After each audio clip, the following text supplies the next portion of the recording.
Secunderabad తాడుబండ Hanuman temple కు శోభయాత్ర చేరుకుంది. Police బందోబస్తు మధ్య ప్రశాంత వాతావరణంలో హనుమాన్ విజయ యాత్ర జరిగింది.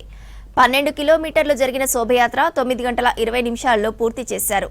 ఈ యాత్రలో వేలాది మంది భక్తులు పాల్గొన్నారు. ప్రధాన కూడళ్ల వద్ద హారతులు ఇచ్చి హనుమాన్ కు స్వాగతం పలికారు మహిళలు.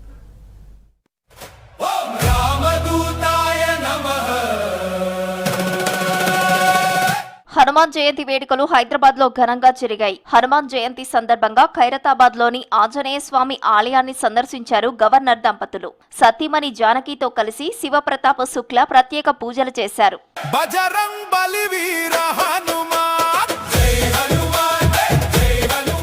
నగరంలో హనుమాన్ శోభయాత్ర వైభవంగా జరిగింది.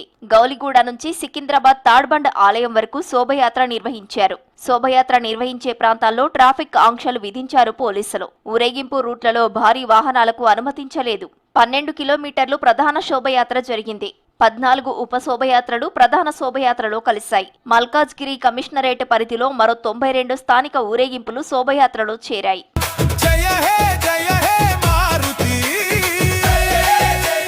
గ్రేటర్ సిటీలో హనుమాన్ శోభయాత్ర సందడి కొనసాగింది. ఎల్బీనగర్ పరిధిలోని కర్మాన్ ఘాట్ హనుమాన్ దేవస్థానం నుంచి హనుమాన్ శోభయాత్ర భారీ బందోబస్తు మధ్య ప్రారంభమైంది. భక్తుల ఆటపాటలతో వైభవంగా శోభయాత్ర జరిగింది. ర్యాలీలో భక్తులు భారీగా పాల్గొన్నారు. ఎలాంటి అవాంఛనీయ ఘటనలు జరగకుండా పోలీసులు కట్టుదిట్టమైన భద్రతా ఏర్పాట్లు చేశారు. జెండాలతో వీధులన్నీ కాషాయమయం అయ్యాయి. జై హనుమాన్ నినాదాలతో ప్రధాన రహదారులన్నీ మారుమోగాయి.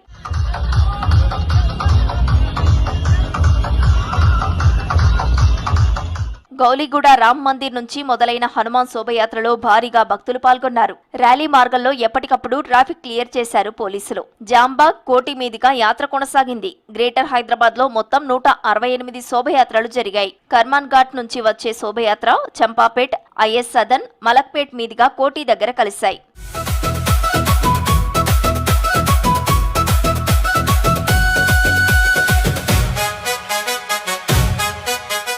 శోభయాత్రకు 3000 మందితో భారీ బందోబస్తు ఏర్పాటు చేశారు పోలీసులు. శోభయాత్ర రూట్లో ట్రాఫిక్ జామ్ కాకుండా చర్యలు తీసుకున్నారు.